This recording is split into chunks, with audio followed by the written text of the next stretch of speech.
but it's happening again this year. Just on one, Scribbler may have even written about that.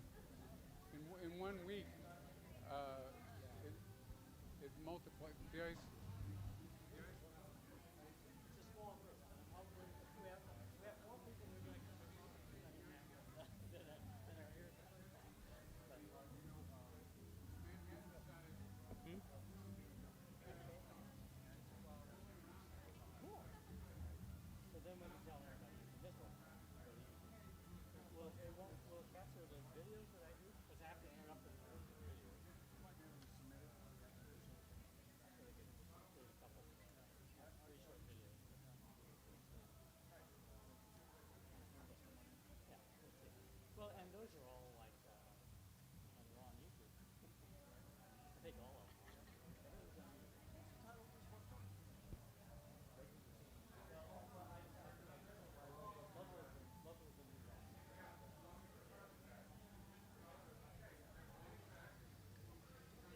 Welcome to the Solar Stage.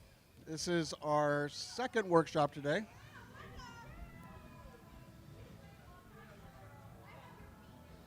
And I'd like to introduce Chuck Lynn. He's with Simply Living, and the title of the workshop is Local is the New Radical. As you know, the communities across the country and here in Columbus there's a push for going local. You know, local gardens, local shopping, local consumption, and it's occurring more and more. Simply Living has been on the top, at the leading action as far as what's going on here in Columbus. Been open for 22 years. It's very involved with WCRS 98.3. It's a low frequency FM, and though I don't think they're managing it right now, but they're the ones that are responsible for getting the license, which is pretty difficult nowadays. So I'd like to just start off the workshop here with Chuck. He's got a great presentation for you. Let's welcome Chuck Lynn, Simply Living. Thank you. Glad to be here. And this is going to be a variety of themes that will be emerging from the presentation, and we're going back and forth with the PowerPoint and with some videos, and we'll do those as we move through this. And Simply Living, as he said, has dots, and it's moving toward an emerging localism or localist agenda, and that's what we're going to talk about today. So I'm going to try to go back and forth with it's hard to see, but most of you are up front, so feel free to come on closer and see that what we have here is what I'm calling the localist movement. So Tim mentioned a few, like the buy local, eat and farm local, bank and invest local, green building. We have local transit options, indie media and arts, learn local. How about an education curriculum that really focuses on the local in ecology, environment, business, right here and wherever we live. Live simply, sustainably. We started this 22 years ago with a simple idea that if we would pay attention to our lifestyle choices and just cut back a little bit from the consumer economy, that we would be making a statement right there. And that sort of begins it all, this living simply and paying attention to our ecological footprint. Clean energy efficiency is also part of local energy, getting off the big grid and not being less dependent upon fossil fuels.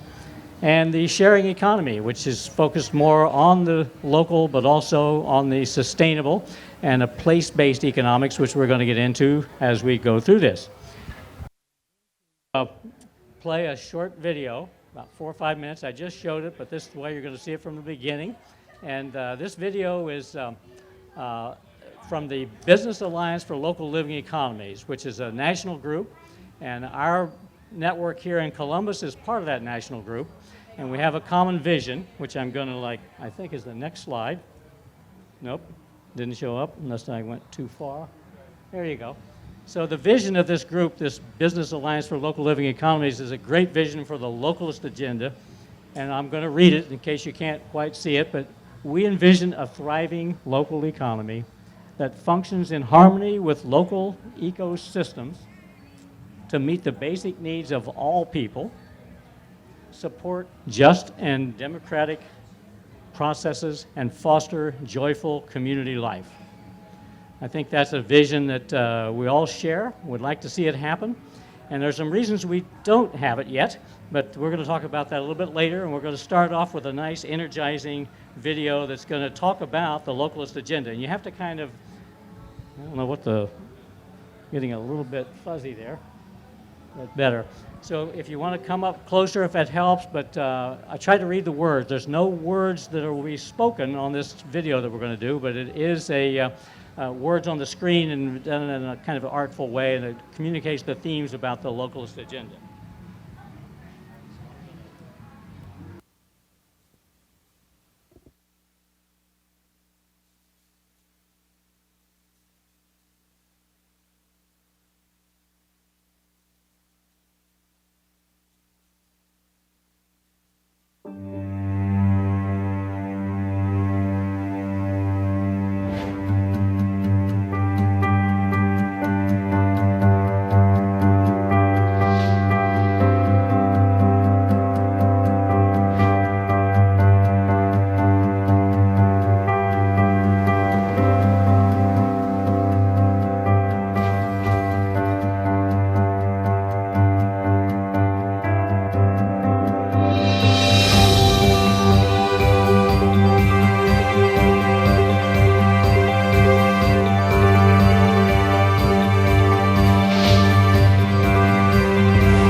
Yes, we can. Si se puede.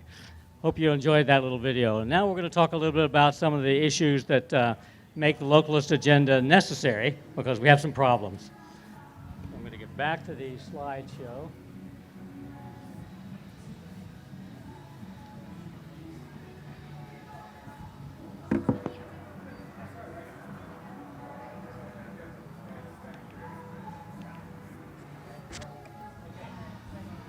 So we're going to go through about 6 slides, and we're going to try to explain why we have this issue that we need a local economy, because we've really lost a strong local economy, and we need a new kind of local economy anyway.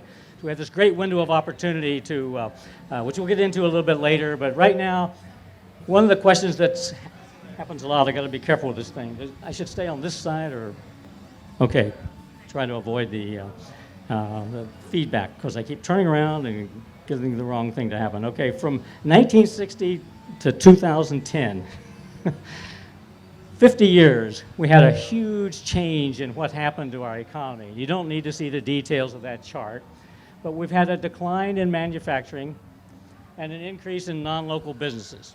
So during that 50-year period, we lost 50% of our manufacturing base, not just Ohio, but the whole Midwestern states. So this was a huge issue, and now I'm realizing I need my my notes, which, let's see, Sheila, would you get my notes out of the thing there? Out of the bag at the corner. Sorry for this unprofessional interruption here, but I forgot my notes in the course of setting up the stuff. So, yes, be careful, but it's the bag, the brown bag. So during this period, this was a definite problem in the sense that it created an opportunity when we weakened our economy. We're losing all those manufacturing jobs that were good paying and that were union jobs, and a lot of people talk about, this is a common knowledge that this happened, but what they don't say is why it happened. Okay, it happened because the EPA passed clean air laws, clean water laws, lots of reforms, and we had strong unions back in the 1960s and 1970s. So what happened was that the manufacturers, the people that own these plants, took the opportunity for various reasons. It's a complicated thing, but the bottom line is they moved away. And we left many communities struggling, and we lost our downtowns in many cases. If you were dependent upon a big power plant or a paper mill or dependent upon something that left, then you were struggling with losing hundreds and sometimes thousands of jobs in small communities. And I grew up in Ironton, Ohio. That's what happened. We lost a lot of manufacturing right along the Ohio River. It just moved away. We lost 40% of our population. So this is a common thing that has happened. And now I want to point out that, again, I don't know how much you can see of this, but what are the economic effects of making less and consuming more? What happened was that when we lost the manufacturing base, Wall Street saw this as an opportunity. They saw this as an opportunity to say, well, you're weak, but we can come up with our investors, and we can create your department stores, your grocery stores, your restaurants, your pharmacies, your hardware stores, your auto supply stores, your office, your bookstores, your motels and hotels, independent realtors, insurance agents, and I even see a non-local healthcare emergency room situation. So the bottom line is that the great majority of all sectors of the retail goods and services economy, which is about two-thirds, it's about 70% of our national economy, became colonized by Wall Street or investors out of state who then owned the grocery stores and took a percentage of profits from all of those non-locally owned businesses and took them out of our economy and took the information, took outside suppliers whenever they did this, and this, we'll get more into that detail, but as this happened, Ohio's shift from mostly union manufacturing jobs to non-union services and retail jobs resulted in a slow decline in per capita income. Ohio used to rank well above the national average in per capita income until 1980. Today, our per capita income ranks 33rd in the nation. We earn 10% less than the national average of $40K. Ohio's per capita income is now about $36K, and the city of Columbus per capita is only $23K. So people don't recognize how much poverty is in cities, and this is a common pattern.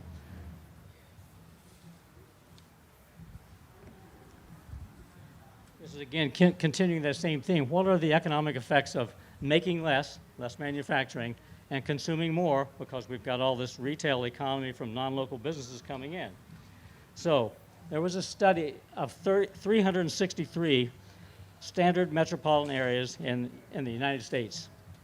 Columbus ranks number 350 in the sense of being dominated by chains, local, non-local owned stores. Great Lakes states rank 8th of 9 USA regions.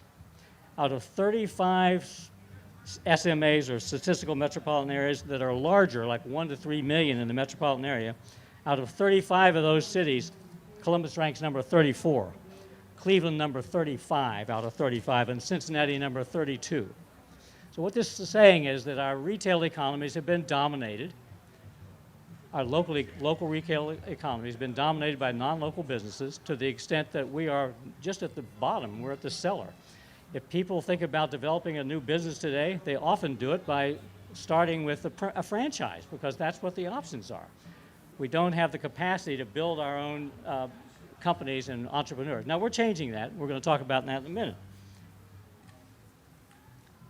So here's a little chart that not easy to see this chart, but we have it over in our booth in the Peace Village. So come by and you can get more details. But basically, if you spend $100 on in a non-local business, about 43 of those dollars remain in the local economy to recirculate, multiply, and create jobs and create taxes. If you spend it at a locally owned business, $68 stays in the local economy.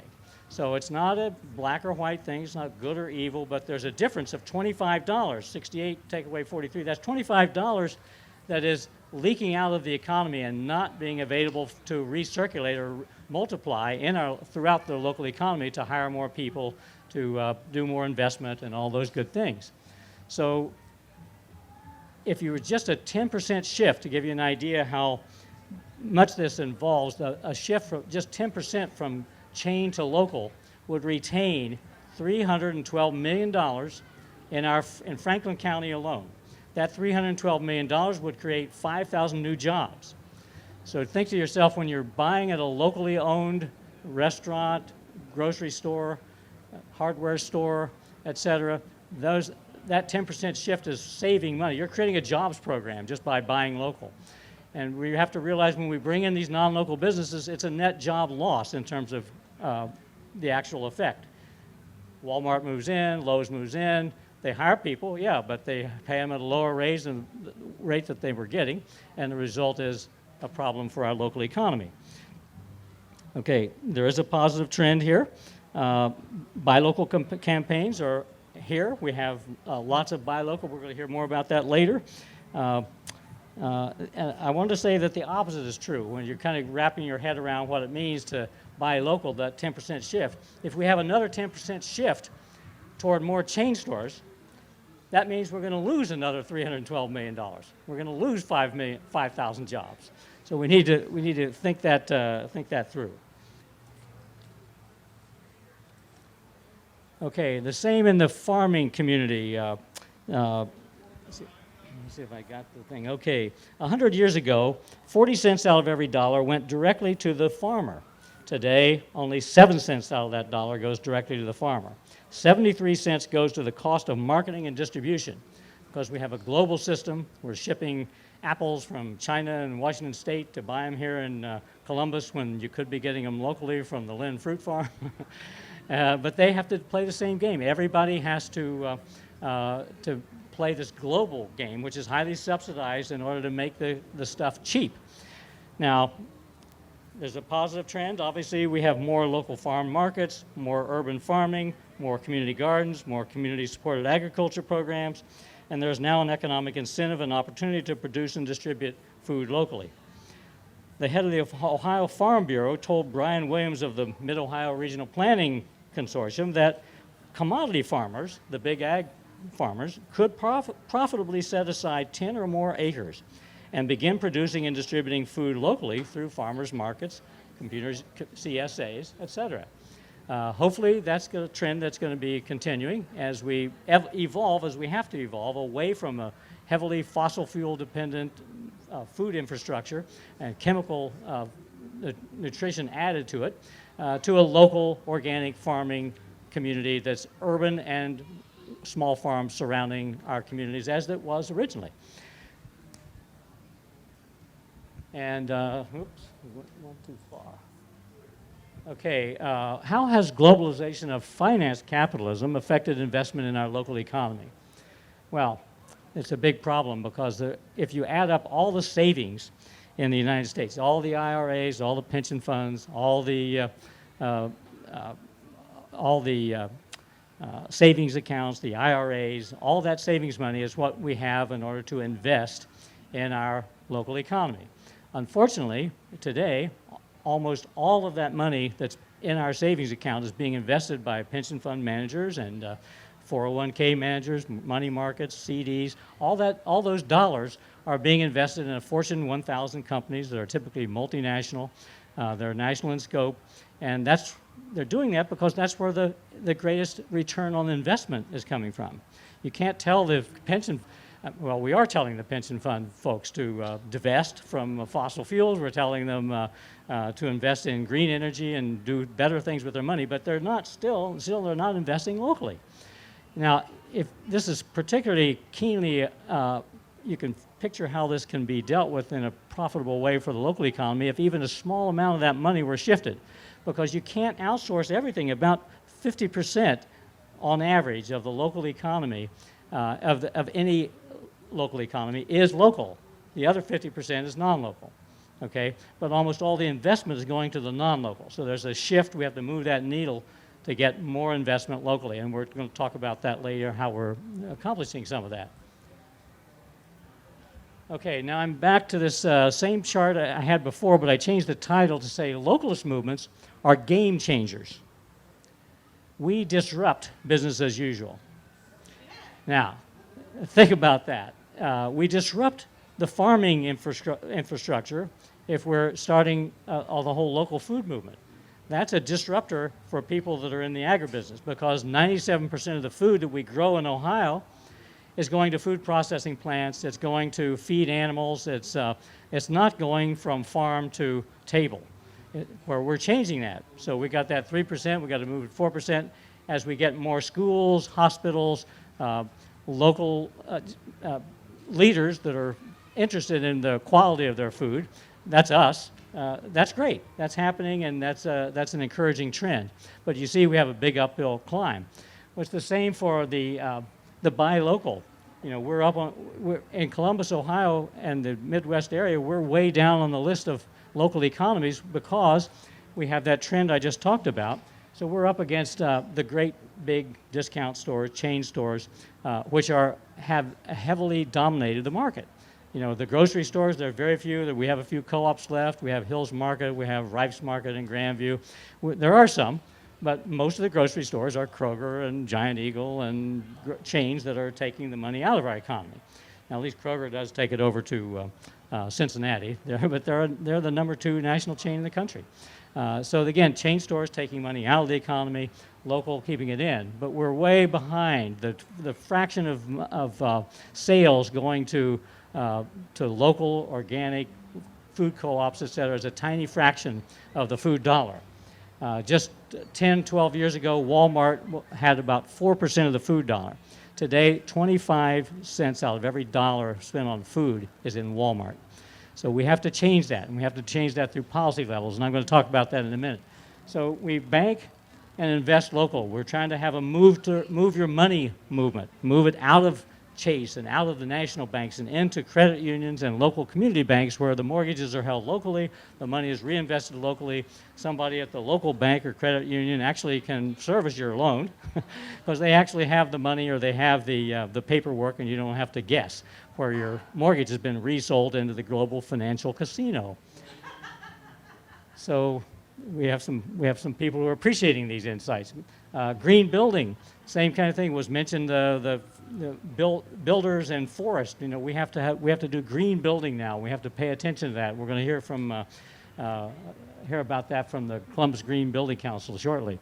Local transit options. Obviously, that's a whole movement. The transportation.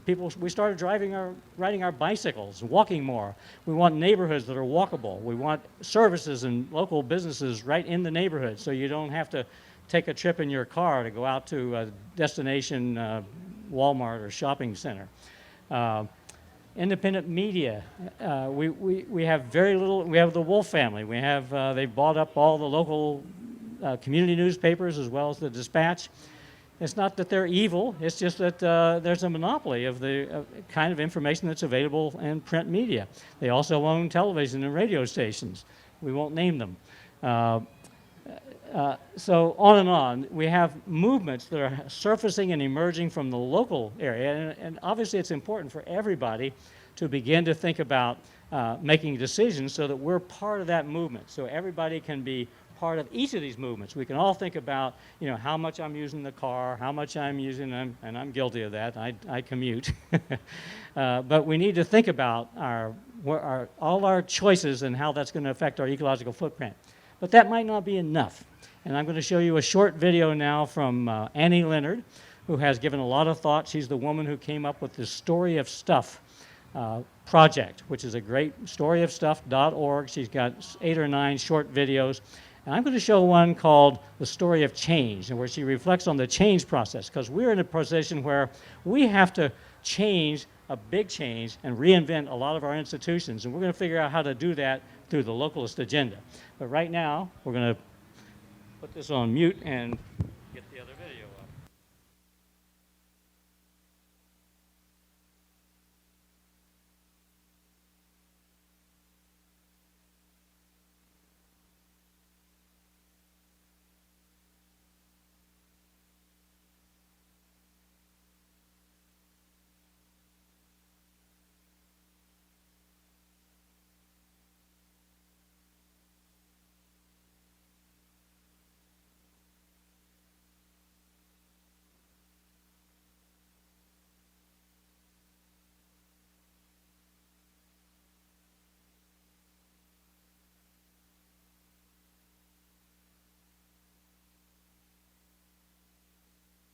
In season 1 of The Story of Stuff, we looked at a system that creates way too much stuff and way too little of what we really want.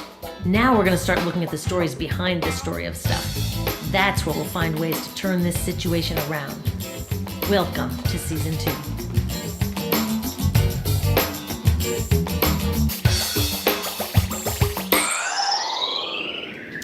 Ever since I learned where our stuff really comes from and how this system is trashing people and the planet, I've been trying to figure out how we can change it. I've read a lot of these. 100 ways to save the planet without leaving your house. 50 simple things you can do to save the earth. The Little Green Book of Shopping. I thought these might have the answers, but their tips all start here, with buying better stuff. And they all end here, with recycling all that stuff when I'm done with it. But when it comes to making change, this story of going green, even though we see it everywhere, has some serious shortcomings. It says that if I become a smarter shopper and tell all my friends to do the same, I've done my part. And if I don't buy all this green stuff, then it's my fault the planet's being destroyed. Wait a minute, my fault? I didn't choose to put toxic products on the shelves or allow slave labor in factories around the world. I didn't choose to fill stores with electronics that can't be repaired and have to be thrown away. I didn't choose a world in which some people can afford to live green, leaving the rest of us to be irresponsible planet wreckers. Of course, when we do shop, we should buy the least toxic and most fair products we can. But it's not bad shoppers here who are the source of the problem. It's bad policies and bad business practices here. And that's why the solutions we really need are not for sale at the supermarket. If we actually want to change the world, we can't talk only about consumers voting with our dollars. Real change happens when citizens come together to demand rules that work. Look, it is important to try to live green. As Gandhi said, be the change. Living our values in small ways shows ourselves and others that we care. So it is a great place to start. But it is a terrible place to stop. After all, would we even know who Gandhi was if he just sewed his own clothes and then sat back waiting for the British to leave India? So how do we make big change? To answer that question, I went back and looked at Gandhi, the anti-apartheid movement in South Africa, the US civil rights movement, and the environmental victories here in the 1970s. They didn't just nag people to perfect their day-to-day choices, they changed the rules of the game. It turns out there are 3 things you find whenever people get together and actually change the world. First, they share a big idea for how things could be better. Not just a little better for a few people, a whole lot better for everyone. And they don't just tinker around the edges. They go right to the heart of the problem, even when it means changing systems that don't want to be changed. And that can be scary. Hey, millions of us already share a big idea for how things can be better.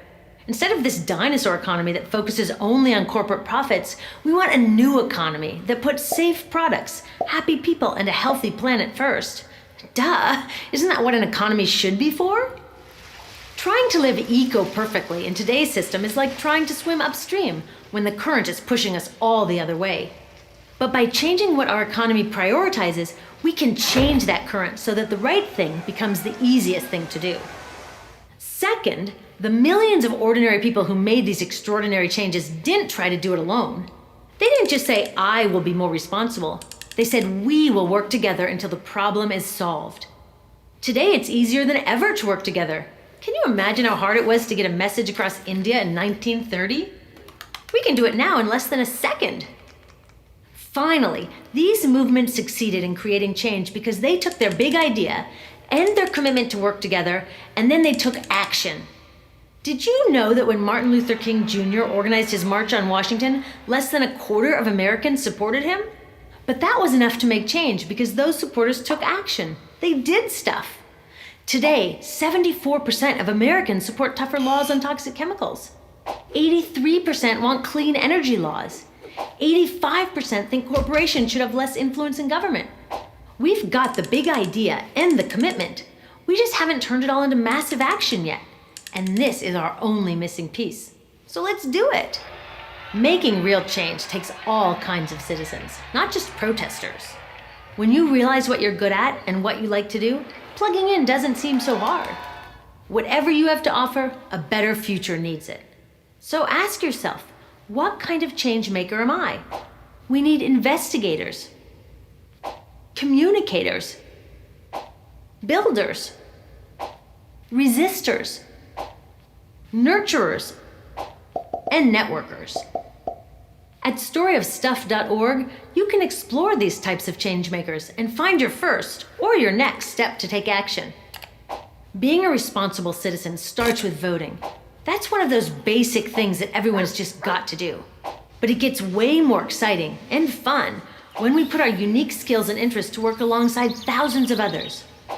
I know that changing a whole economic system is a huge challenge. It's not easy to see a clear path from where we are today to where we need to go. And there's no 10 simple things we can do without leaving our couches. But the path didn't start out clear to all these guys either. Dr. King said, faith is taking the first step even though you don't see the whole staircase. So they worked hard to get organized, practiced the small acts that built their citizen muscles, and kept their focus on their big idea. And when the time was right, they were ready. It's time for us to get ready too. Ready to make change and write the next chapter in the story of stuff.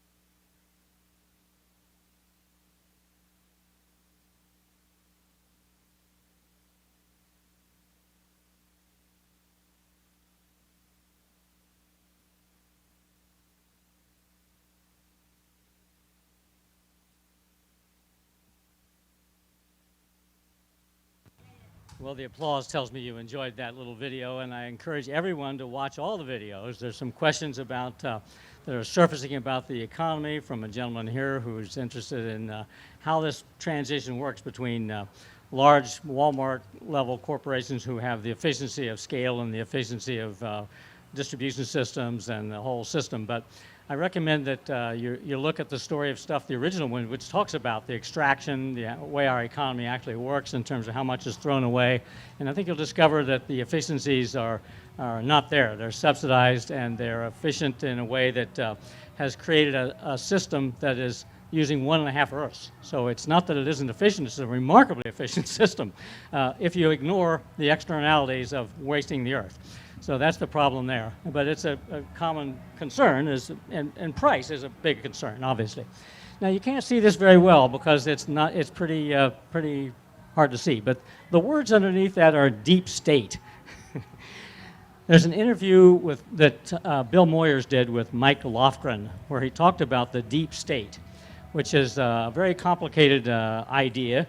But if you want to have a shorthand, you can think of it as the United States Empire, ruled from Washington, D.C. Now, this is not going to be a conspiracy theory. See if I got my right things here. Okay.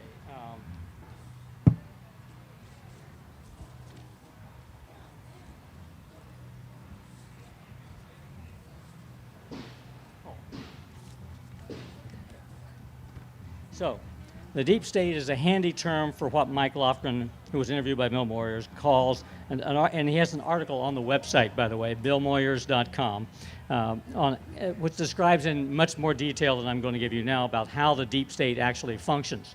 And it's a useful concept because we have to figure out how to disrupt a deep state where there's a deep consensus about how things work, how they just work inevitably, how we have them organized now through the global economy. It's a big, tall order. So we have to figure out how to do this. Now, the system evolved out of a combination of 6 things that I'm going to identify here, just so you'll get a big picture view of what he means by the deep state. 1, the corporate growth into multinational corporations. You know, they weren't always multinational corporations, but what happened after, and I won't get into a lot of detail at all because I know I'm short on time here, I got to get this thing moving, but you all know that that's happened, and after the breakup of the colonial, the British Empire and the previous empires, the corporations have become the dominant force and the dominant influence on governments. So the second piece is the international banking and financial investment systems, which have evolved with those multinational corporations to keep that complex global economy running with investments and et cetera. Number 3, the influence of these corporate and banking systems on governments, especially at the national level. You all know that there's a huge lobbying effort that continues to basically rig the system, as Elizabeth Warren says. The system is rigged, and it's rigged by lobbyists who represent those corporations. Hi. Okay, number 4, the leadership of the United States in implementing free trade policies and enforcing them with diplomatic and military services. So just think about how we have made free trade the option and we did this in the 20th century largely to fight communism, to bring in more countries that would be on our side and would be available to corporate interest in those developing countries. Number 5, the sciences and technologies that support these systems in creating an integrated global economy that moves capital and goods and services anywhere on the planet. So you think about computers and the internet, they couldn't be moving this money and this capital and moving labor forces to other countries and creating this global economy without the assistance of technology. And they couldn't use the surveillance techniques either without these technologies. They couldn't use those marketing strategies which know everything about us without the technology to do that. And 6, and finally, media communications infrastructure that effectively serves the interest of the deep state or the empire. Okay, so those 6 functions, those 6 trends have combined. They're all human-created trends, but they've become amazingly effective and efficient in creating a sense that it's inevitable. We live in this reality every day, and we are told that there is no alternative. TINA, T-I-N-A, TINA is the acronym for There Is No Alternative. It tells us that the evolution of the deep state empire is natural, inevitable, and our job is to adapt to it and believe that its interests are our interests.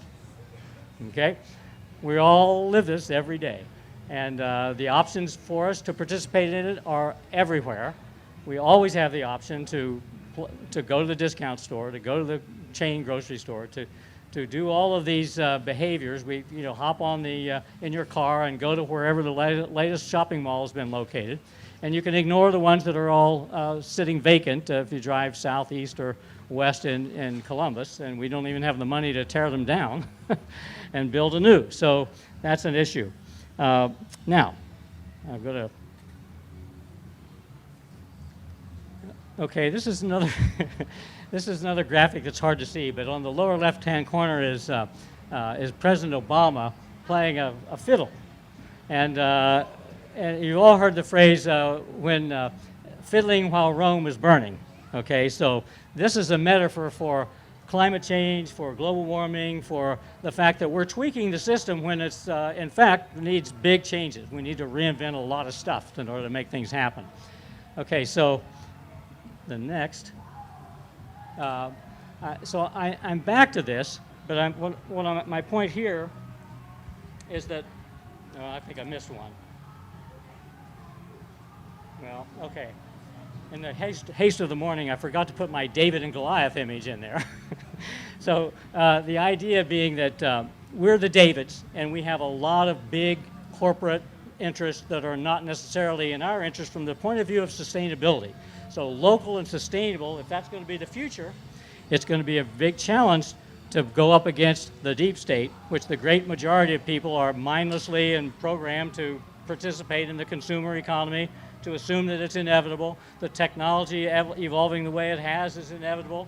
It invades our privacy. Well, that's just the way it is. We have the technology, so you have to conform. Just don't do anything bad and you'll be okay. Okay, so if we want to fight that system, it's going to require some serious efforts. And the first thing we have to do is simply recognize that the deep state empire, for what it is, a powerful integrated system that we have created. You know, they're not bad people that are participating in this. They're all people just like us, but they have an opportunity to work for a large corporation or a bank or whatever. That's us. You know, a lot of us are doing that. You know, you're working in a warehouse. You're working in things that basically are cogs in the machines. Yeah. And the participation is entrenching it. Yes. That's right. So that's a very good point. That it's such an entrenched system that we recreated and make it happen every day. We participate in it. Now, we're waking up all around the planet to a new story that is empowering us all to create a new relationship to the Earth. As Thomas Berry and David Corton frame it, we are moving from empire to Earth communities. Now, that's a significant phrase. We're to Earth communities. All right, this new story is based on a new science that tells us we are an integral part of the Earth systems. We know this. We know we can't poison our food and get away with it forever. That's not a good plan. We know we know from climate change scientists that this is a problem that's not going away. We're going to have runaway climate change if we don't switch to renewable energy. You know, we know this. But we have the science that backs it. We have the information. So our job as localists is to reinvent our economy and our communities as part of the Earth systems. Remember, we had that original vision. Is we have to have a local economy that's place-based, that pays attention to where we get stuff, that has people working in businesses and organizations and social enterprises that are rooted in our community, that are doing services for our community and not just to rake out profits for some non-local investor on Wall Street. Now, right now, this is exactly what we are doing in all our separate agendas. We're reinventing our food systems. We're reinventing our banking and money systems, our localized businesses and trading systems, our localized renewable energy systems, our transportation systems, and above all, we're trying to take back our democracy by getting money out of politics through the move to amend, the 28th Amendment to the Constitution, which will end the idea that corporations are people and have the right to the same rights as us as citizens in the voting arena. So our job now is to connect all the dots of the localist agenda and see that our work locally in social justice, environmental protection, and creation of a new cooperative and sharing economy is really one great transition agenda. And that together we can and will disrupt the deep state empire, restore democracy, and create a sustainable future. Now, we start where we are located, local. And as we do the work of transition, changes will emerge from the bottom up and reach into political policy changes that will support a new Earth-centered culture toward the localist vision. It's called I'm reading the wrong thing here. Okay. Now, so all of those are the dots that we've been talking about. And we're going to have, I'm going to do one more thing because the power of song is very important to include a movement. When you have a movement, you want people to get behind it. The civil rights movement saying, "We shall overcome." And you know, there's whole videos about the role of song. Here's a great song we're going to play for you before we move into the transition. We're going to talk about all the people who are working right here in Columbus, Ohio, to make these changes that we're going to reinvent the way we do business, the way we do our food system, the way we build, the way we transport. All of those systems are changing, and we're going to make that happen from the bottom up. As we do this, we don't want to remain alternative. We don't want to sit on the side. We want to be the mainstream. We want to be the people who are creating a sustainable future and creating the policies at all levels, corporate and government, that will make us sustainable. Okay, so here comes the song.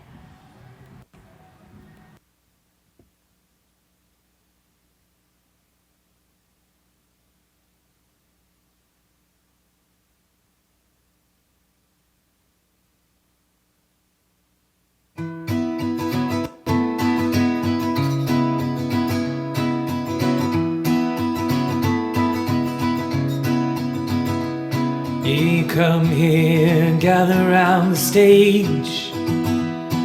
The time has come for us to voice our rage against the ones who've trapped us in a cage, to steal from us the value of our wage, from underneath the vestiture of law.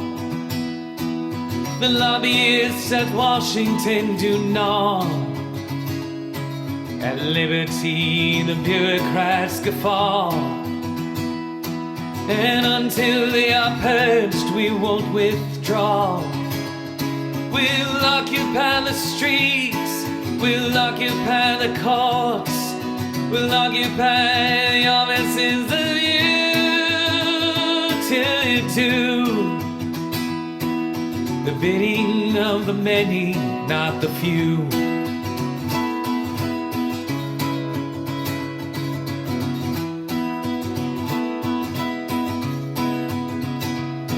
Our nation was built upon the right of every person to improve their plight.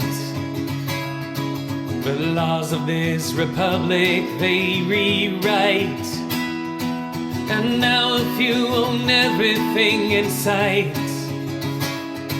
They own it free of liability. They own that they are not like you and me. Their influence dictates legality, and until they are stopped, we are not free. We'll occupy the streets, we'll occupy the courts, we'll occupy the offices of you, till you do the bidding of the many, not the few.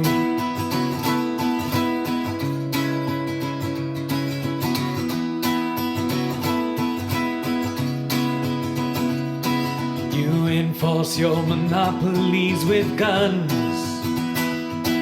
while sacrificing our daughters and sons. But certain things belong to everyone. Your thievery has left the people none. So take heed of our notice to redress. We had little to lose, we must confess. Your empty words do leave us unimpressed. A growing number join us in protest. We occupy the streets, we occupy the courts, we occupy the offices of you, till you do the bidding of the many, not the few.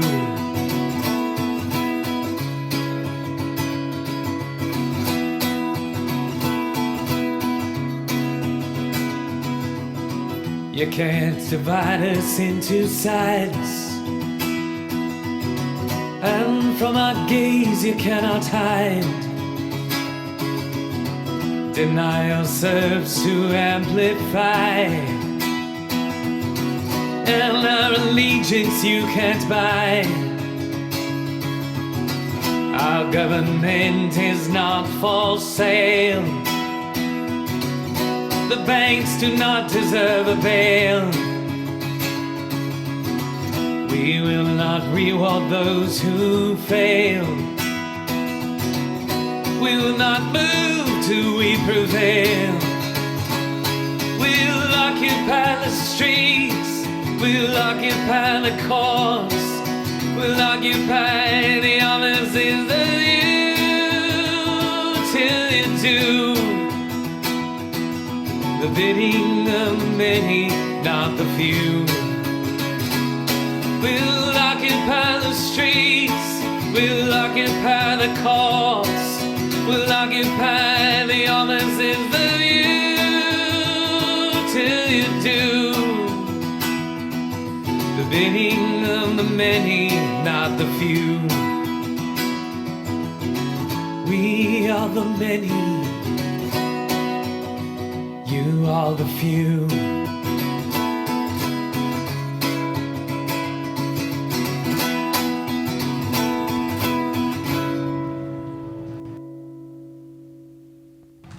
All right. We can take it back. They're the few. We can do this. So we're going to talk in a little bit. We're going to introduce some people that are in our audience and are going to actually doing the work to reinvent the institutions that we're working with today, including ComFest. We're going to change some things at ComFest too. But first, I'm going to. Okay, I think I'll deal with this later. And right now, I'm going to turn it over to Ina Kinney. Ina is the founder and the head of the Economic and Community Development Institute right here in Columbus. How many people have you, raise your hand if you've heard of ECDI? We got a good majority here, so this is great.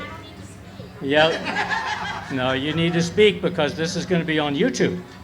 And we'll get, yeah. So, yeah, you should get up really to get the, unless they can get the camera on her. She's hurt her ankle, so she wants to be able to talk from here.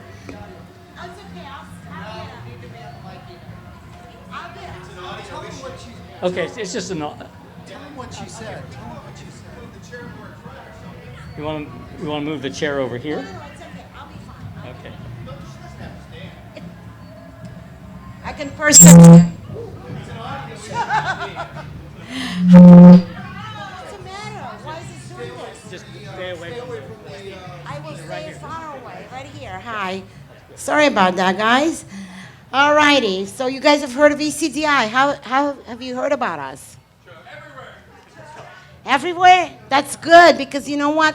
I thought we were the best kept secret in Columbus. So that's right. Thank you. And Chuck's been a really huge help with getting the word out about the organization.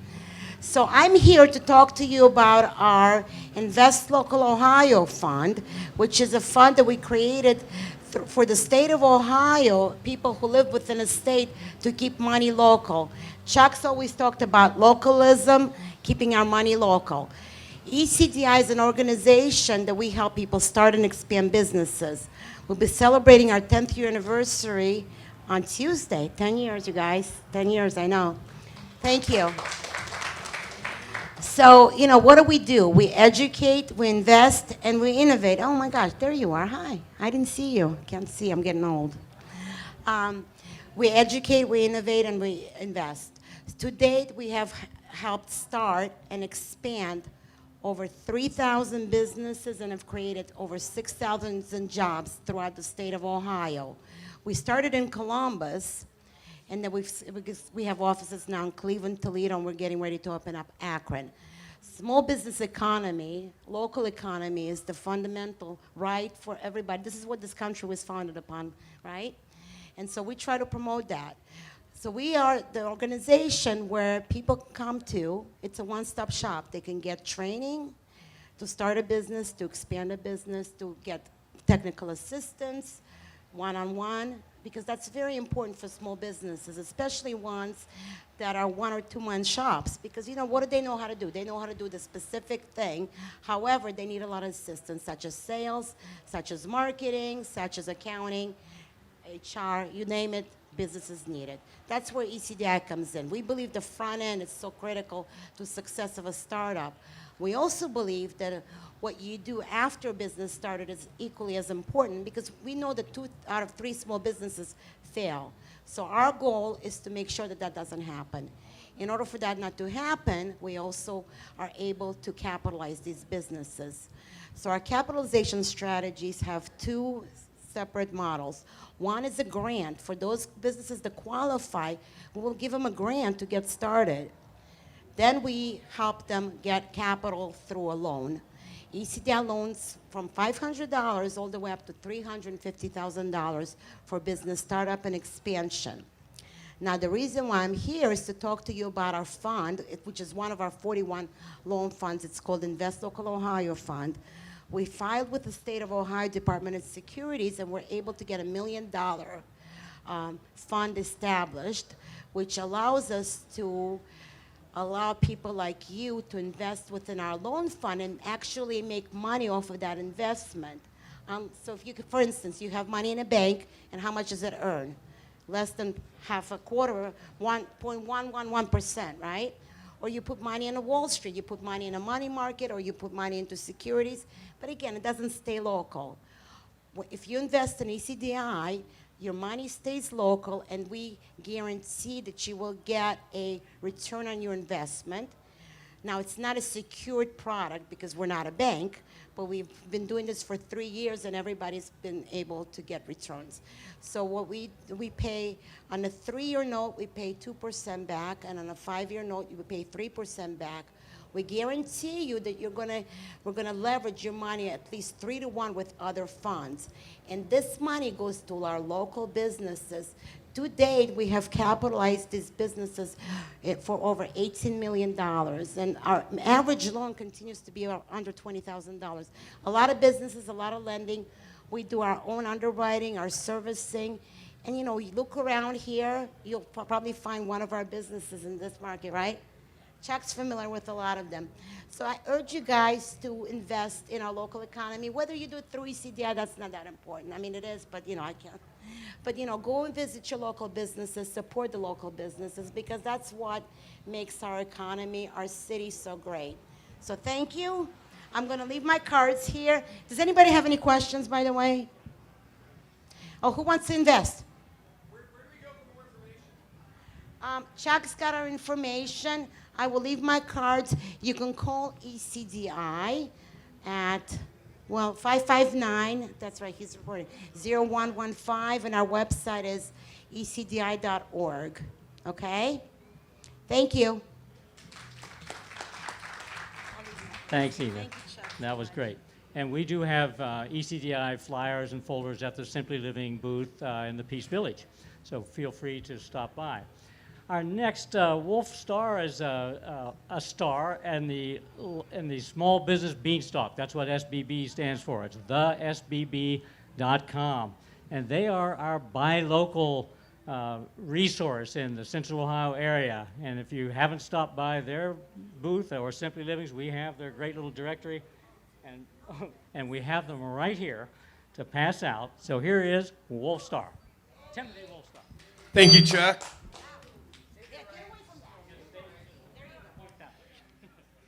All right, first off, thank you, Chuck. Thank you, Tim, and the whole team at ComFest and I would like to thank Chuck for Ina as well. And speaking of Ina, our organization would not be where we were without ECDI. We're one of the products. When we were in a really, really tough spot about 3 years ago, they gave us a home and they incubated us to grow into standing on our own legs and being where we are now. So they do everything for businesses, and what they can't do, they'll connect you with, and it's pretty awesome. So here's what we do. We're a shop local program. We have about 100,000 of these little key fobs out in the market. Does anyone have one of these cards yet? Awesome. For anyone who doesn't, if you guys want to pass these around. So we represent just over 500 businesses in the Central Ohio area. It ranges everything from your contractor that you need from services to your coffee shop. From a consumer level, if you use your card, you can get a free size upgrade, $1 off your crepe, pretty much deals from just about everywhere. So it's a really neat way where you're able to benefit from shopping local. You're able to save some money, and you're able to support the businesses as well.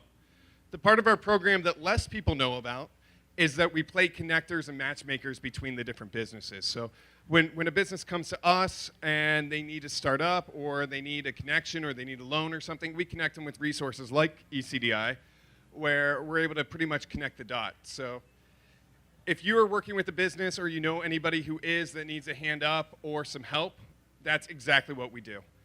We represent small businesses, and what we can't do, we're very happy to connect the dots.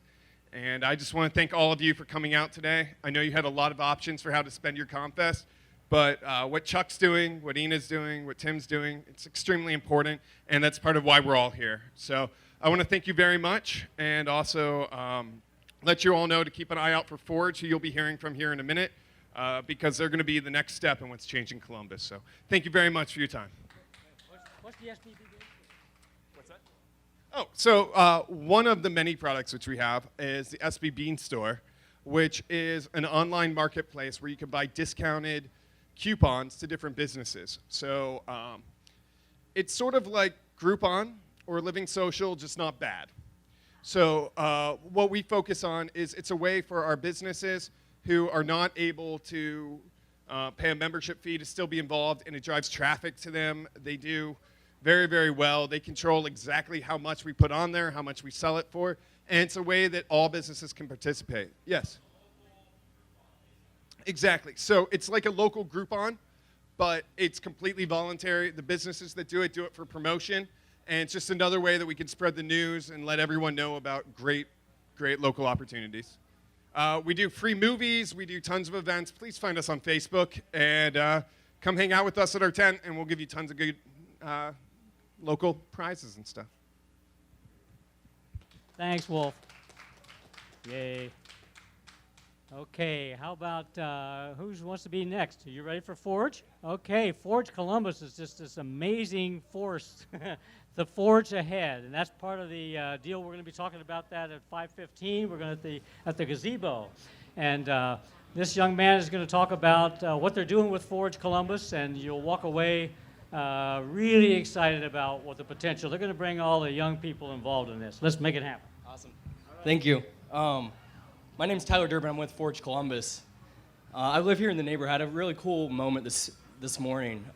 Spending late night here, listening to all the shows, closing the park down, walking back. I was up early again this morning, and it was a beautiful morning. So I just decided to kind of walk around Goodale, and the fleet of volunteers that were flooding in here early this morning and going out to refresh the water supplies and the food for the other volunteers. Like, it was kind of this weird moment where you're like, wow. This is a big deal. This is really is a community festival. And that's what Forge Columbus is about. It's about bringing together a community of people, their skills, their resources, their expertise, their passions, whatever it might be, creating a brigade of these people to help support the local businesses, the small businesses, the entrepreneurs, much like ECDI does, SBB does, but bringing the citizens into it and allowing them to volunteer their times in service. So there's a couple of programs within Forge that we're running now to help support the businesses and the other local entrepreneurs as well. The first one is Forge Ventures, and it's a program to launch, seed, support, incubate local businesses that might not qualify for other forms of traditional financing from the bigger banks and other programs. It allows us to kind of break some of the barriers down to help them realize some of their goals. We have a great story about a product called Torlitas. A woman from the east side named Tamla Walker had an idea one night. It was actually a dream. She had a dream about covering tortilla chips with chocolate. And so then she did it. And she, about a year or so ago, was featured on ABC's The Chew, the morning show. And so she wanted to turn this dream into a business, but she didn't have the capital. Banks wouldn't finance her, but she had a great product. It was featured on ABC. So what we did is we introduced a new program in Columbus called Kiva Zip. And Kiva is an international nonprofit that works to alleviate poverty in developing countries by connecting citizens with small business owners or people who have products that they'd like to sell. So they introduced this program in the United States. Forge was able to bring one of the first pilots in the country. We made Columbus one of among the first groups of cities to do that. And what it does is it allows people like you and me and all the community members to come together and not donate money like you would with a Kickstarter campaign, but actually finance, provide microloans to entrepreneurs like Tamla. So you can get online, and I remember financing some of her campaign. I gave her $20 to help her get some food permits, some new equipment to make it a little bit more efficient, and to rent some kitchen space to make her product. And over time, she started to repay that money back to me and the other people that provided money to get her up and going. So this is a wonderful program. Again, it's providing zero interest microloans to entrepreneurs to get their businesses up and going. And so very soon, hopefully Tamla and the Torlitas brand, you'll see it in Whole Foods soon. That'll be a story that we can all be proud of about Columbus. So that's part of Forge Ventures and bringing the Kiva. We want to make Columbus a Kiva city, and there's only a handful of them actually in the country. But it would allow us to have a revolving loan to really scale that operation. So look up Kiva. It's a wonderful organization. Anyone can participate. You can fund any type of project business there is out there, and you're actually financing and not just donating. Good program, right? So then, just coming off of that, we'll be later in 2014 or this year starting a thing called Forge Works, which is an incubator accelerator space that will be in the upstairs of 400 West Rich in Franklinton. There's already tons of awesome artists and local businesses that are there. We're going to add space to that to let these businesses and entrepreneurs provide them space, the business services they need to get up and running and support these other or supplement these other wonderful programs that are in the city. The more we can do to support, the better. So what I ask is check out forgecolumbus.org, pull your smartphone out, bookmark it. There's a place to sign up. We have, like I said, a whole brigade of volunteers that are offering their accounting expertise, financing, graphic design to help these local businesses with whatever it might be to keep their business up and running. So thank you guys. Happy ComFest. It's a beautiful day to be living in Columbus. Thank you, Tyler. It's forgecolumbus.org, I believe, so check it out and enjoy. The next person I'd like to hear, we've been talking about businesses and entrepreneurs and triple bottom line ideas for how to reinvent the economy. We also need to think about the environment. So one of the people we have here today is David Roseman from the Sierra Club, and he's here to talk about the work that's going on locally to make sure we protect our environment and deal with important issues that are hanging like a cloud. And really, you can think of climate change as this big dark cloud that's giving us the opportunity to reinvent everything. So instead of treating it as a terrible thing, we just need to use it as a leverage point to make things happen. So please welcome David Roseman from the Ohio Sierra Club. I know this side. Hello, thank you, Chuck, and thanks to ComFest. See, I'm over here. Be in the middle. Middle. All right. Okay. Well, I'm a speaker. Did that off the top of my head. And thanks to IBEW. And isn't this a great solar stage? We're pretty much offline? 100%? Okay. So I'm burning a lot of heat, but we're consuming it right here on the site. So wonderful, wonderful. I'm with Sierra Club. Has anybody not heard of Sierra Club? Okay, the next quiz. Who's a member of Sierra Club? Okay, good. Thank you very much. Sierra Club is 120 years old. 1892, John Muir founded us. We're the largest lobbying and environmental conservation advocacy grassroots group in the United States. Yes, I did say lobbying. We are the people that have to take the other side when we got Alec and the Koch brothers that are spewing all their stuff. So we're on the left, and we're proud of it. And so our mission is to enjoy, protect, and explore the planet. And protect is one of the three things. We like to do the exploring and enjoying first, but we also have to protect it. So we have outings groups that will go out and do hikes weekly. We have people that will do mountain climbing and rock climbing and canoeing, depending on where you are in the U.S. And I'm the chair of the Central Ohio group. We have over 3,500 dues-paying members. Thank you very much. You became a member locally, and you became a member of the state when you joined the Sierra Club National. So just based upon your zip code, you're plotted right into our area. And the Central Ohio group, which I chair, has 20 counties in Central Ohio. So that's just a little bit. And I just had to write down a few notes here because we're doing so many different things. I can't keep up with what we're doing.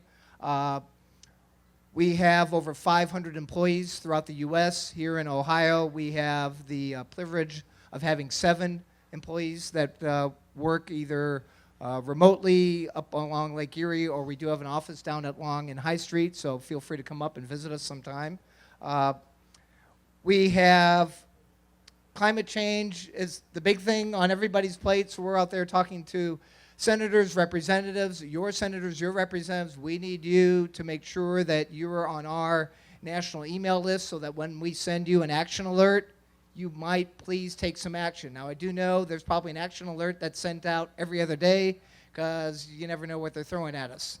But it does matter, and it does make an important determination by them listening to what you've got to say. We're running conservation programs all over the place. I mean, things that we're dealing with right now, toxic algae, I think that was in the paper again today. I mean, we've got that right in Hoover Reservoir. City of Columbus gets 1/4 of their drinking water from Hoover Reservoir, and yet we found out they don't have a lot of consistent testing. Though when you ask them, they say we do it routinely. Well, what's routine? Well, when we get around to it.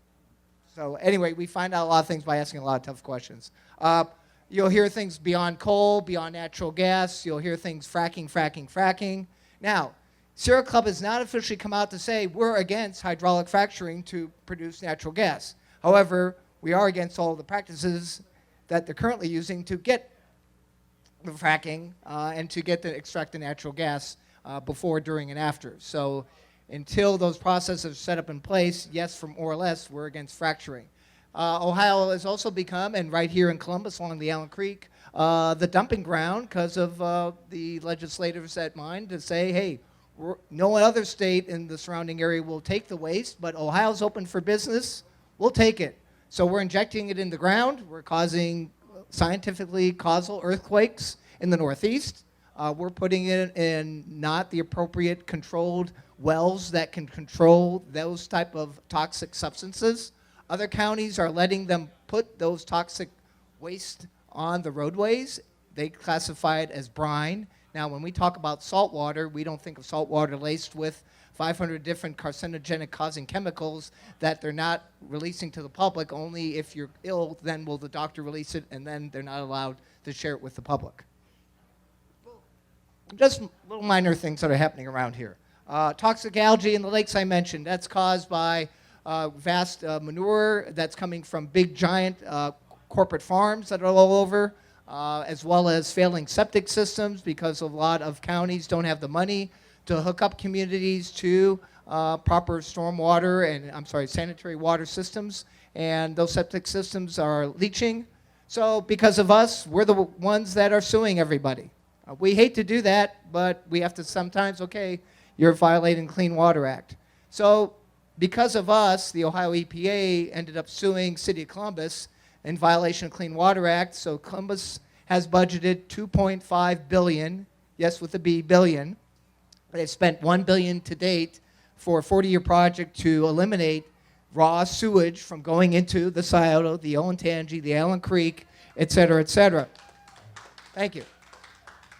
Sierra Club was the one that was originally on this lawsuit. Ohio EPA said, no, we got it from here, so we were kind of took a sideline, which is fine. But things that are happening now that you'll see, I mean, there is a crane. You can kind of see it from here. There's a big tunnel that's going underground, and they're creating this big tunnel to store the overflow. To store the excess water and the excess waste that the sanitary treatment plants can't capture downstream. We said, gee, why are you trying to store and capture something and then deal with treating it downstream when we can maybe prevent it to begin with? So what's going on right now, Columbus finally listened, and the new director, Greg Davies, and I'm sorry I'm going on, so shut me up if you want me to. Anyway, the new Public Utilities Director, Greg Davies, got the Ohio EPA to amend the consent decree to try something new that they're now branding as Blueprint Columbus. And now they're going to be spending about $10,000 per home in the older Clintonville area as a pilot project, but to actually deal with the infiltration at the source. And they're lining everybody's lateral line, your private line, from your house to the main sanitary line so that it no longer has cracks and leaks, because what they're finding out is rainwater is soaking it into your sanitary line. And all that excess water, it's good water, but that's combining with the sanitary water, and the sanitary system can't deal with treating it in a timely fashion. Therefore, you have these overflows. And when you bicycle or hike down the trails, the Greenway Trail systems, you'll see these signs. You know, caution, do not swim here, sanitary sewer overflow. And you also wonder why, gee, why does it smell here in the summertime? And those are some of the issues. And again, when there's you got a wet weather event, it raining a lot. They call it a wet weather event. When you get a lot of rain, that's when you get the overflow events. So those are some of the things that we're keeping on top of Columbus, encouraging them to do. So Columbus is going down the right path. They're trying to not spend quite $2.5 billion if they can. They're also going to create rain gardens along these grassy right-of-way strips between the sidewalks and the streets. So they're taking people's gutters and they're going to direct it there before it goes into your stormwater, so it doesn't go into your sanitary system. So a lot of things that you're going to be seeing now up front that's going to be right there invisible in our front eye. Other things, come over to our booth. We're at P7 along Park Street. You can get more information. I brought some literature with me. I'll be glad to pass that out, or a sign-up sheet. We have meetings twice a month, once a month with the executive committee, another month with the conservation committee meeting. We're dealing with forestry lands, with zoning, rezoning issues. People say, gee, they want to change zoning and tear down this whole greenway space or get less buffer. We're the people that will help provide input. Sometimes, yeah, we can bring the legal eagles to bear if we have the budget to do something like that. So, we want to hear about all these things. We're also encouraging bike commuting and alternate public transit through City of Columbus. They just signed a 3-foot passing rule to further encourage that. We're on board to do that. Work with Metro Parks, we're working with MORPC on a lot of those things. Anybody bike here today? All right, good. So, there's a great bike corral over that way, so we encourage you to use that. And those are the things we're trying to do as well, get more public transit in the budget for ODOT. So my wife's saying, stop. Okay. 2 more things. Agricultural pesticides. They're aerial spraying that right now, except in Columbus, because we spoke up and we got a big Clintonville active group saying they're spraying non-selective pesticides to get rid of the gypsy moth. Now want to get rid of the gypsy moth, but there's 2 chemicals. One that's non-selective, it'll kill all the pollinators, the butterfly, larvae, et cetera, et cetera. Another one that, yes, it is more expensive, but it's selective just to interfere with the gypsy moth's larval stage in their biology. So we're trying to encourage the Department of Ag not to do this, but this year they're doing aerial spraying all over Ohio with non-selective pesticides. We're complaining our bee populations are going down. We want to buy local. We want to, not deal with GMOs and things like that, but we also have to have them quit spraying chemicals in our air 24/7, or you never know when that's going to happen. They're also doing clear cutting of our state and national forests, which a lot of people don't know about, happening down in the Shawnee and the Wayne. We have people down there going on hikes and saying, where's the trail? Yeah, it's done. So thank you very much, Chuck, for having us here. Appreciate your time. Have a good time at ComFest.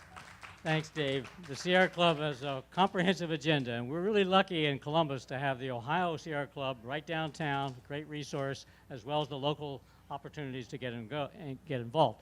I'd like to introduce Dave Deal. He's going to talk about green building and what was the Green Building Columbus Council. And again, a key part of how we connect the dots is to be aware of all of these ways in which the local is affecting the larger economy, and this has made great progress. You can tell us about how much progress is being made about green building. Sure, thanks, Chuck. Dave, certainly passionate, so I think we can all tell that and appreciate it, all the different issues that the Sierra Club is working on. So we're focused a little bit more centrally on green buildings and the importance of green buildings. And green buildings are obviously important because they deal with people, and we inhabit and have created a huge footprint across the country and globe, right? And so green buildings can really help reduce that footprint. How many of you think that it's important that our children have the best places that they possibly can to learn in? Just by a show of hands, right? Everybody. How many of you think that tax dollars should be spent wisely? Also, unanimous, right? Okay.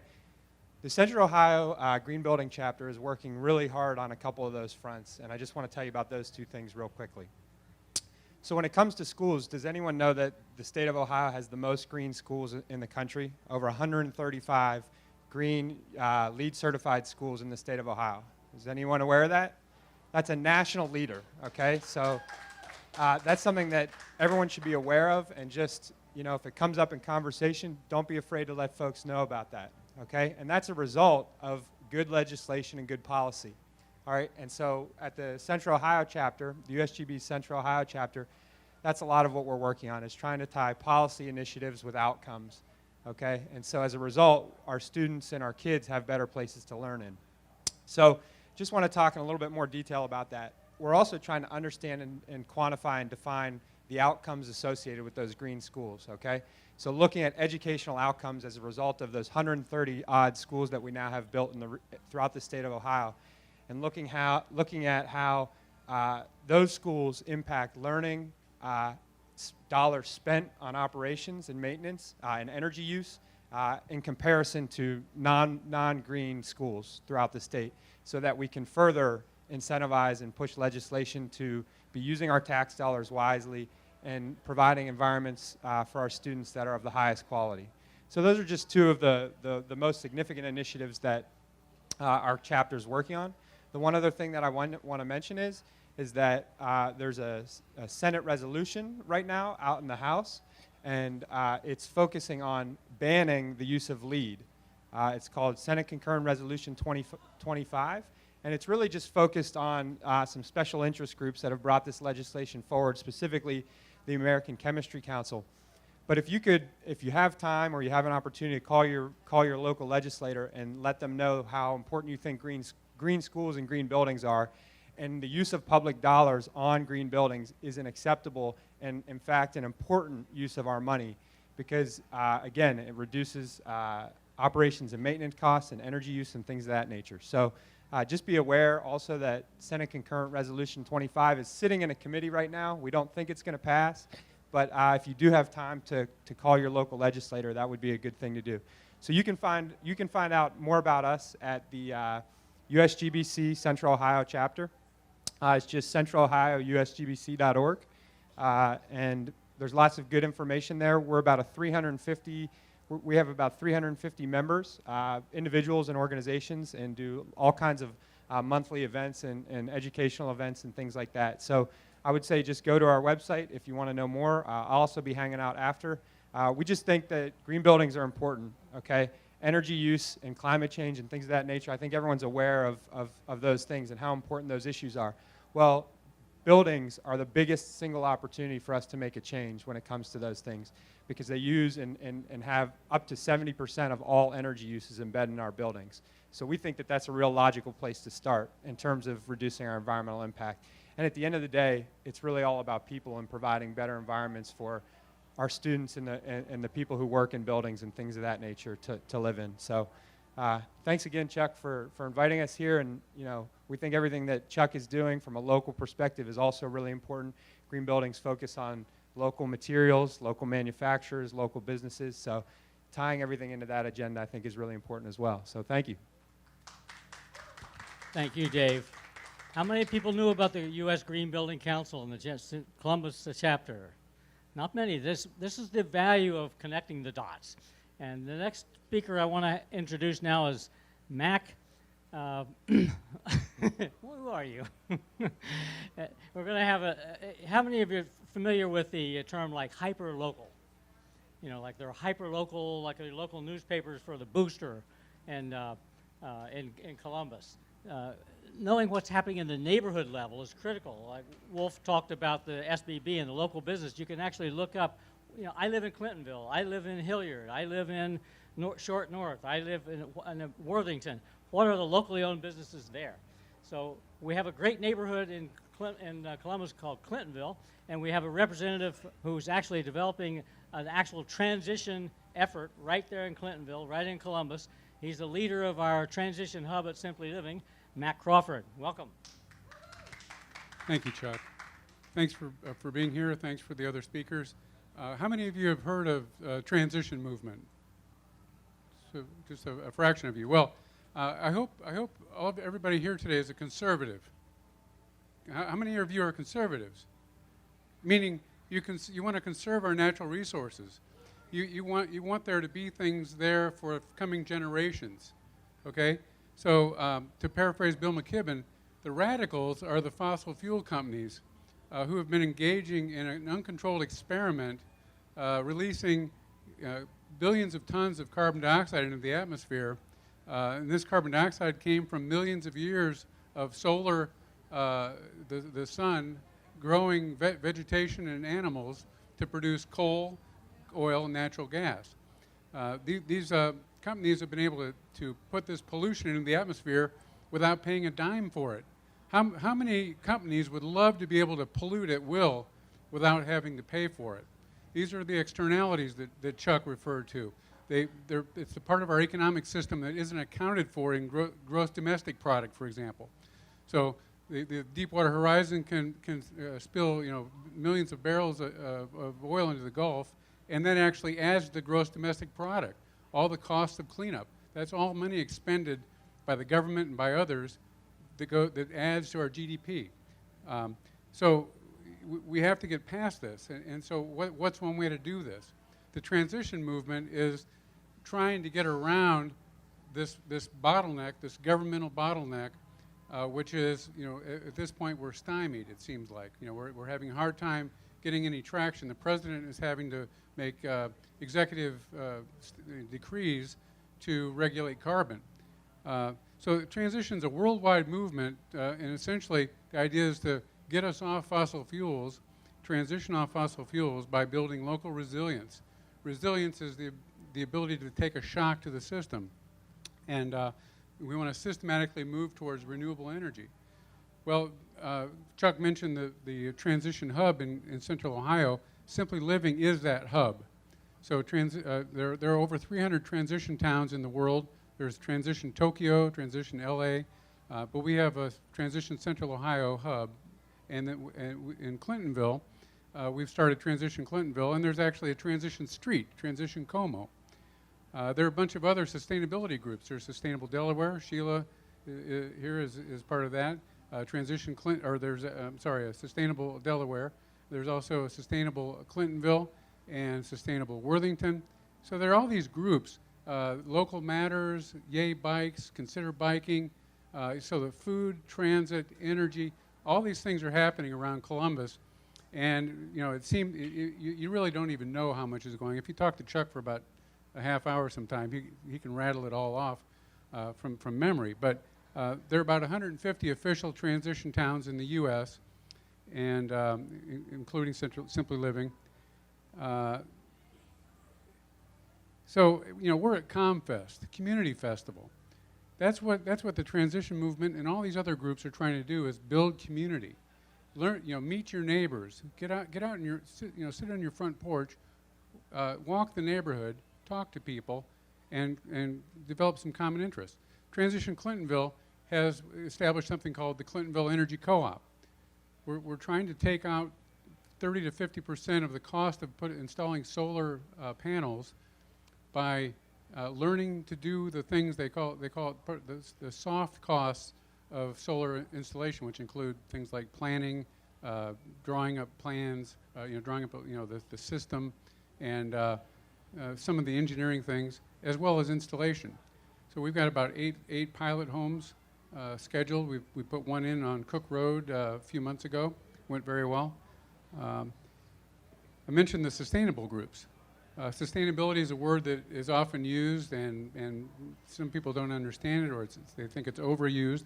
But the essence of it is to craft a culture that provides for the needs of our current populations without endangering future generations.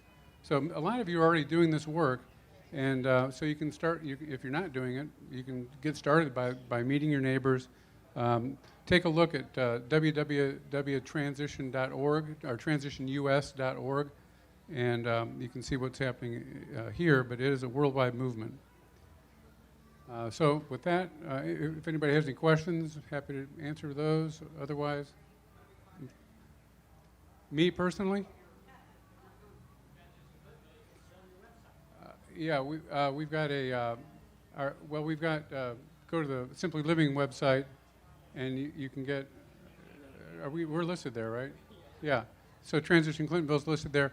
Also, our energy co-op has a website, www.cec-co-op.org, freedom.org. So with that, thanks, Chuck. CEC, meaning Clean Energy Co-op. How cool. Thanks. Huh?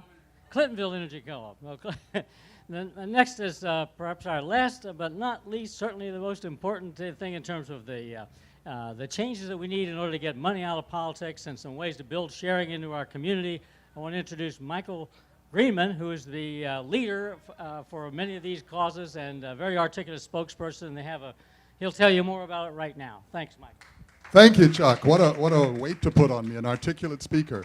I'm Michael Greenman, and I'm going to talk to you about the macro and the micro this afternoon. Now, those are big words, but I think you'll know what I mean as we go forward. You heard about Move to Amend. That's the thing that right here is the macro. Just about every one of the issues you heard about this afternoon is being impacted by the power of corporations to prevent things from happening. Food, energy, alternative energy. The reason we don't have alternative energy is that it doesn't create a cash flow for the big companies. So they're not going to let it happen as long as they have something to say about it. And I could go into healthcare, labor, media, income inequality, and on and on. All these issues are issues that many good people are spending a lot of time on, doing a lot of good work, but they're always running up against the brick wall of corporate personhood.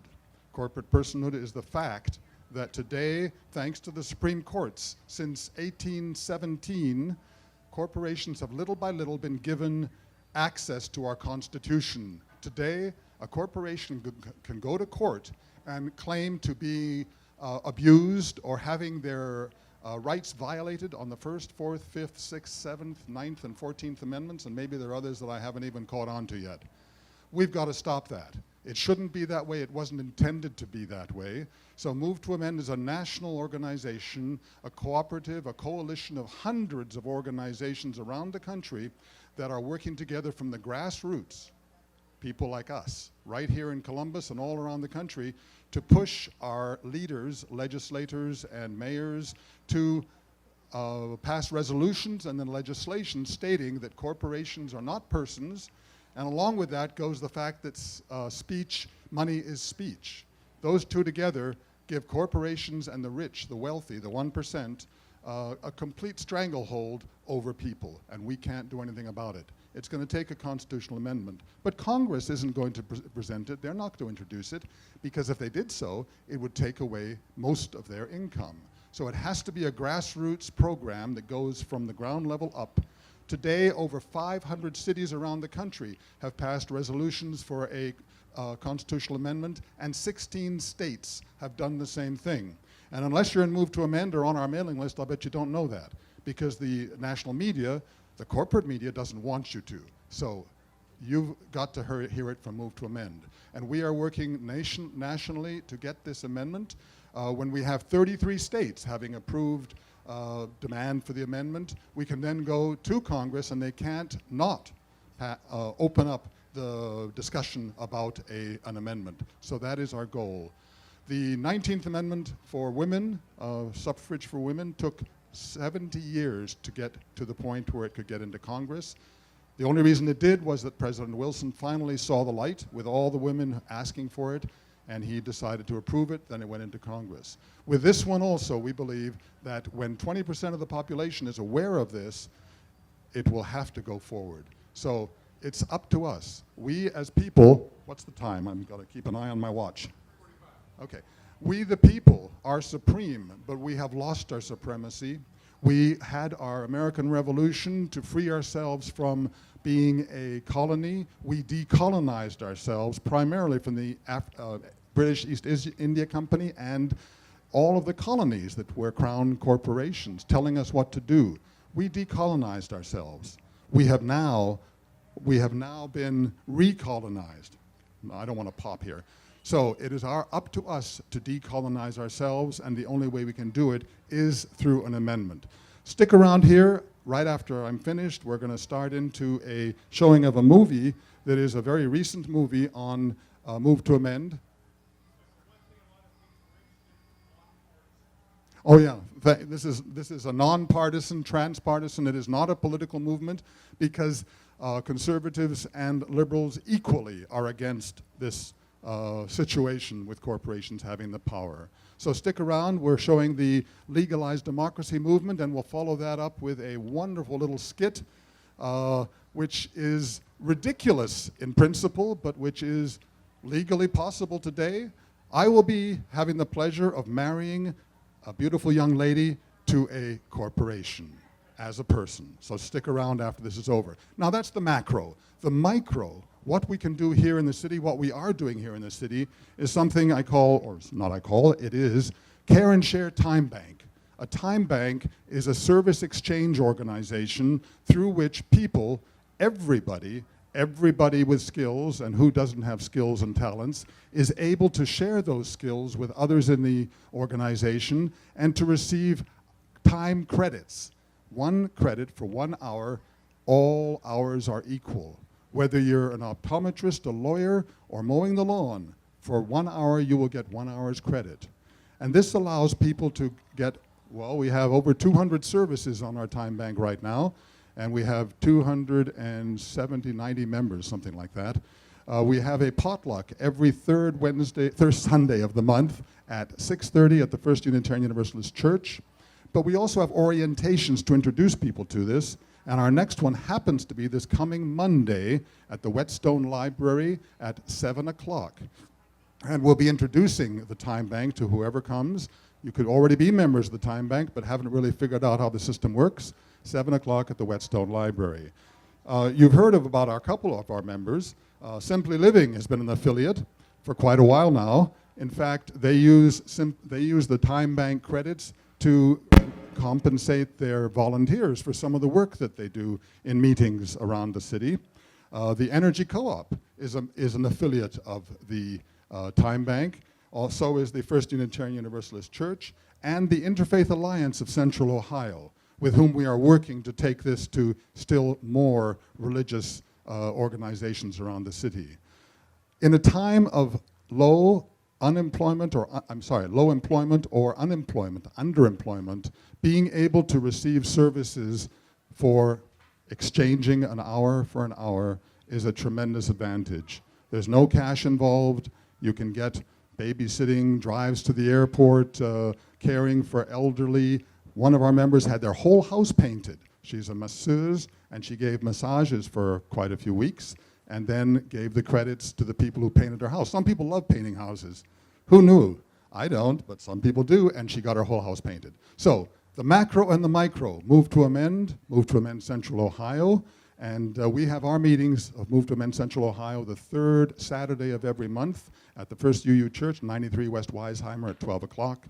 And the Time Bank, Care and Share Time Bank, our potlucks are the 3rd Sunday at same place, First UU Church, and the orientations as we announce them by email and announcements. So that's it, the macro and the micro. Thank you very much for your attention. Any questions about either of those? Thanks, Michael. Thanks, everyone. Just wrap it up by saying that there's lots more dots to connect. We just had time for a few today, but to give the feeling that it's a combination of movements. It's not just Simply Living and the partners we have in our local economy coalition, which are great. You can find out about those, and you can see a list of a lot of the partners at the simplyliving.org, our website. And we're going to be creating a website that really is designed to connect all these dots that we've been talking about. So you're going to see more of that. And again, the importance of it, as we go back to the original message I was trying to communicate about local and sustainable, we've got a big job ahead. We've got to deal with the deep state, the empire. If we're going to make that disruptive change in order to reinvent the whole local movement the way we want it, then we're going to have to work together and be as integrated on the local level as the big folks are, corporations are on the national and the international level. So thanks everyone for coming, and appreciate it. Round of applause for all the speakers.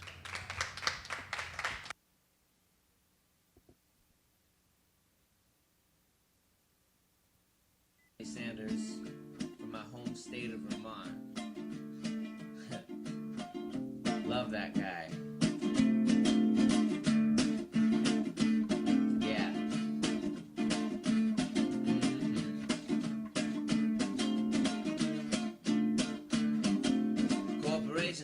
people